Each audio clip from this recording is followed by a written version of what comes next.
and welcome to the world.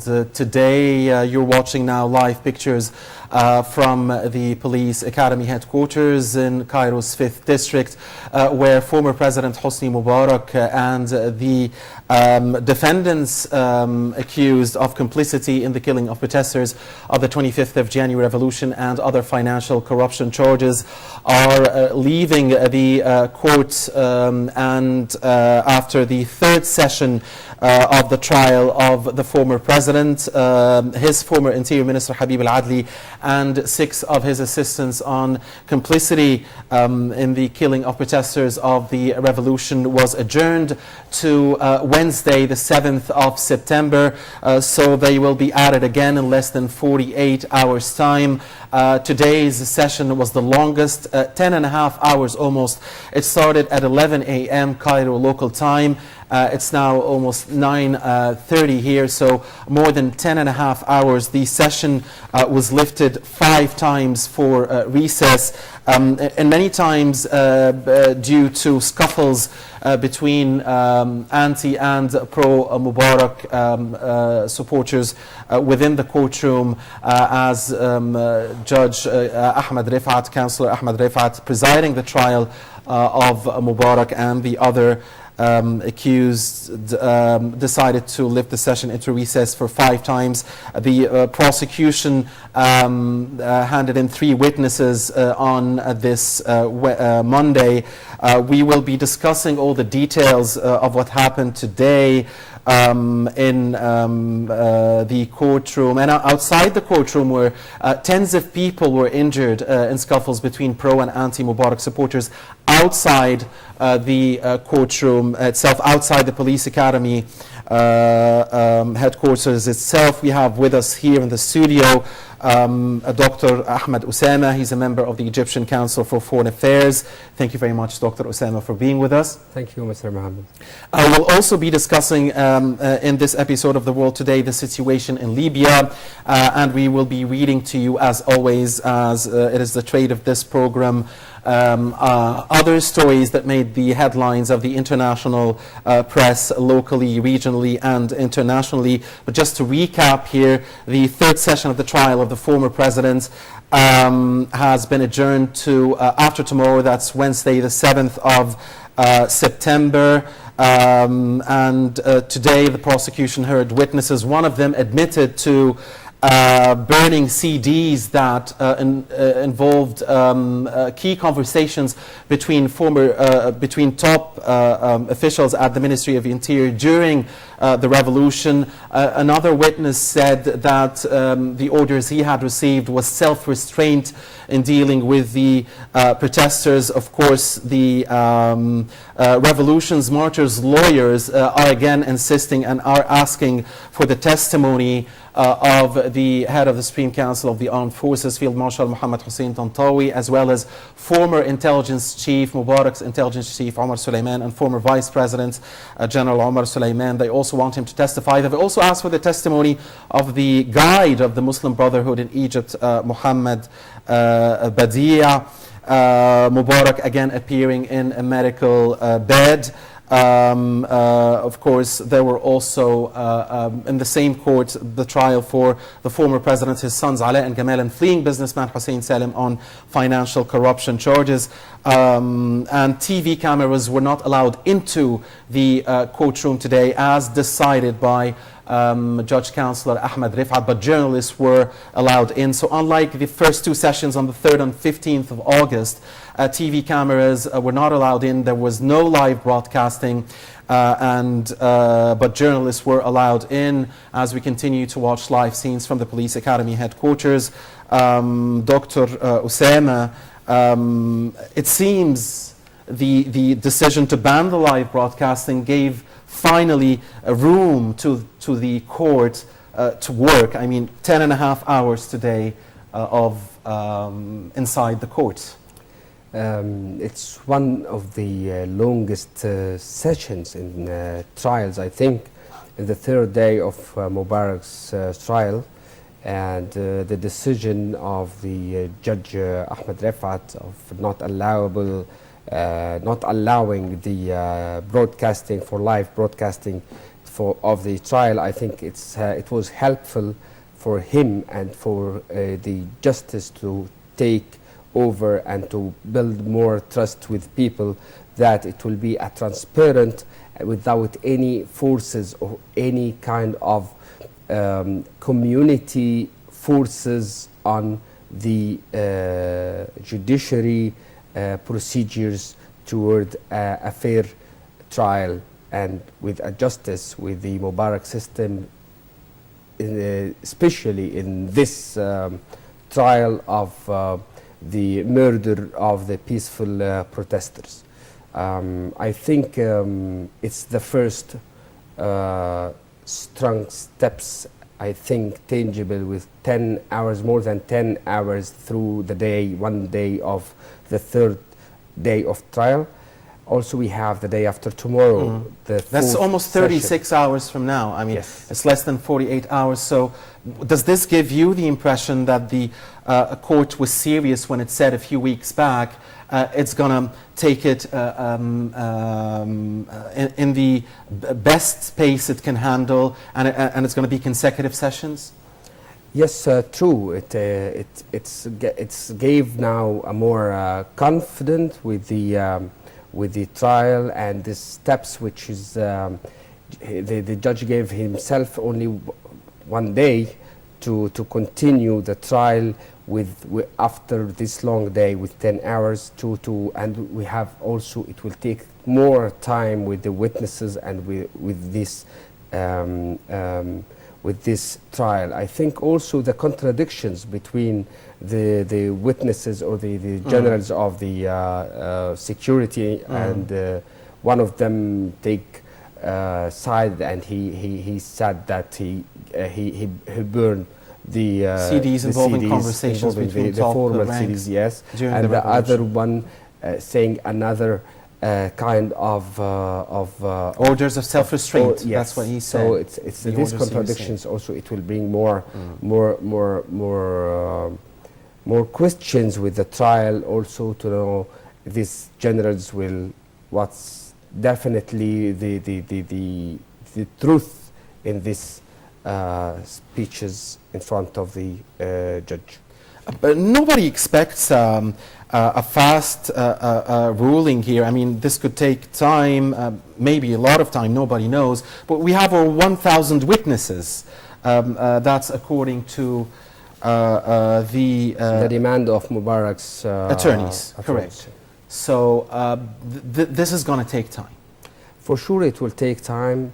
And it's also an attorney trial to get out of any of more details. Maybe it will bring him something to get out of the critical position he is facing with the judiciary. And I think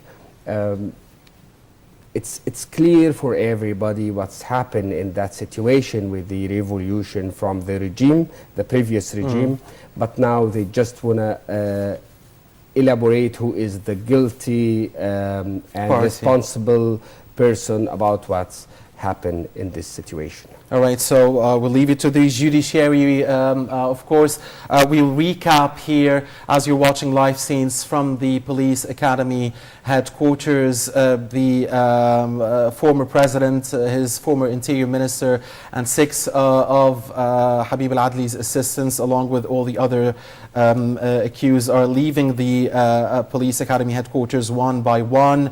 They will return, according to Judge Counsel Ahmed Rifat's decision, in about 36 hours time on Wednesday, the 7th of September, to resume what will be the 4th session of the trial of Hosni Mubarak, Habib al-Adli, and 6 of al-Adli's assistants, along with, of course, with Mubarak's sons Ala and Gamal and fleeing businessman Hussein Salim. With Mubarak, al-Adli, and al-Adli's assistants accused of complicity in the killing of protesters of the revolution. Mubarak, his 2 sons, and Hussein Salim accused of financial corruption charges. The court was lifted into recess 5 times today. Several prosecution witnesses were on board, contradicting statements were given, and over 26 people, that was the last figure, so tens were injured outside the police academy headquarters in fights between the pro-Mubarak and anti-Mubarak demonstrators. Moving on with the world today, we read a story concerning our second topic here, which is Libya and the fast-moving developments in Libya. Dr. Osama. From The Guardian, we read Libya closing in on Gaddafi's Beni Walid stronghold. The Libya campaign was the most accurate aerial bombing campaign ever concluded, according to NATO's Secretary General Anders Fogh Rasmussen. That's in The Guardian. Speaking at his monthly press conference, Rasmussen said NATO has been implementing the mandate with unprecedented precision. No comparable air operation in history has been so accurate and so careful in avoiding harm to civilians. That's according to Rasmussen. Of course, not only the defunct Libyan regime, but also other humanitarian agencies, other countries around the world, especially in Africa, have said that many civilians have, been mistakenly killed by the NATO airstrike. So, I mean, if this was the most accurate ever, then, I mean, a question would have to come to mind: what does that tell us about the rest? Or do you indeed believe that all of the talk about civilian deaths was propaganda by the defunct Gaddafi regime? What do you think? I think in this situation with a civil war, for sure many people had been killed by mistake without even getting any information, specific information about the situation there or the operations on the ground. That means that through the civil war, many crimes happen, many mistakes could be happen also. The situation here, maybe the African countries are just elaborating their position toward many Africans regarding the Gaddafi alliance from the African countries for supporting him in the civil war. People were playing this assassinations for Gaddafi missions, not only for the political actions or not from his army or the official guards of Libya. So the situation now that people in Libya may be trying to revenge from these people. At the same time, how dangerous is that? I mean, we've heard the African Union and many countries across the Black continent accusing the National Transitional Council, the NTC in Libya, of targeting black Africans and people of African origin and of other African countries inside Libya, mistaking them for so-called, entre parenthèses, Gaddafi mercenaries. Yes, and I think it's one of the points that maybe the African Union didn't recognize until now the National Transitional Council in Libya. But we have to be fair with the crimes against humanity, and this is by mistaken. It's not that people in Libya are their civil war was regarding that they are trying to find out to get out of the dictatorship of Gaddafi regime, and at the same time their demands of democracy and respecting human rights for the Libyan themselves. So there are no opposition between the rebels in Libya in power now and the African Union. Maybe they are now trying to revenge, trying to attack. This is very dangerous. Let's see the story here, Dr. Osama, and continue. The New York Times says Libyans turn wrath on dark-skinned migrants. This is what the story says. As rebel leaders pledged with their fighters to avoid taking revenge against brother Libyans, many rebels were turning their wrath against migrants from sub-Saharan Africa, imprisoning hundreds of the crime of fighting as so-called mercenaries for Gaddafi without any evidence except the color of their skin. Now, how dangerous is this, taking into consideration that people from African origin in Libya are definitely over 1 million people. Yeah. One out of the 5 or 6, maybe 1 or 2 million out of the 5-6 million who live in Libya. How dangerous is that issue, and do you think the NTC will be able to control this dangerous phenomena? Mr. Mustafa Abdel Jalil, the president of the NTC, in one of his press conferences, he called his people and the rebels in Libya, and we are seeking for democracy and stability in Libya, not for revenge or exceeding the limits or using violence against any Libyan or other people without any reason. No revenge, nothing of this situation. But can he control it? Until now, I think the operation in Libya, the operations is still in its process. It's not ended until now. They are still fighting Gaddafi and his followers. So now we cannot count on this, but we can encourage through the media, through the NTC, to encourage people to self-restrain themselves, not to play any violence role in this situation. But by the end of the story, it's not a war between the white and black or something like that. It's not a discrimination, but maybe because they have the information and from Gaddafi himself, when he announced that I am using people from African people to be in my army, as he was talking about himself, his character, that he is the king of the all kings of the African Union of the Africans. So this arrogant position from Gaddafi himself will bring more. But you believe the international community, international organizations have to be careful about this, right? Monitor this, because these people have to be protected. Yes, especially in this situation. Not only these people, even the civilians in Libya, because now they are seeking the stability and the development in Libya.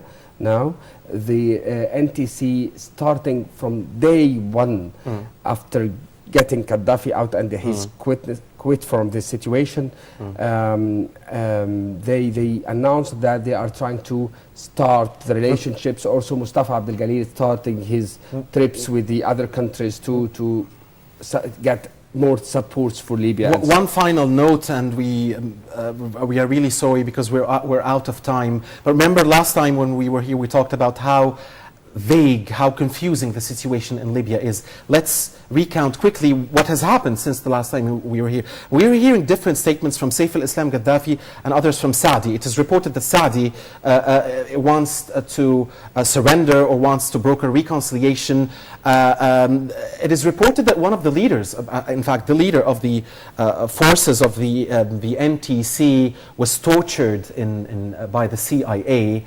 And it is also reported that the CIA and MI6 had aided the Gaddafi regime against the opposition. I mean, just how confusing is the situation in Libya? Do you think we are moving towards reconciliation? Do you think Sirt Sabha and Beni Walid can be handed over to the rebels, to the NTC, the interim rulers there now, peacefully, or do you think there will be fighting? Where is Gaddafi? I mean, a lot of questions. It's a very smart question because it's really very, very deep. And the situation is, in this civil war, for sure, there are with the NATO airstrikes, with many intelligence agencies, with the suppliers of the armed forces of the rebels in the past. Now they are in the power. So the news of the reconciliation from Saif al-Islam and the Gaddafi groups, what does it mean? Is it mean that there are a division of Libya in the future? That's the only meaning of the reconciliation. Right. Because now the rebels are in the power, the NTC is recognized from all of the political and from the world power, and many countries recognize them in power and in charge of Libya. So we cannot find any kind of reconciliation between them, because now the mission of the NTC is to get rid of Gaddafi and his To find him first. for sure. Unfortunately, we're out of time. Thank you very much, Mr. Ahmed Osama, member of the Egyptian Council for Foreign Affairs, as always, for being with us Thank you. on Nile TV. And thank you for watching us. Until we meet again, this is Mohammed Abdurrahim.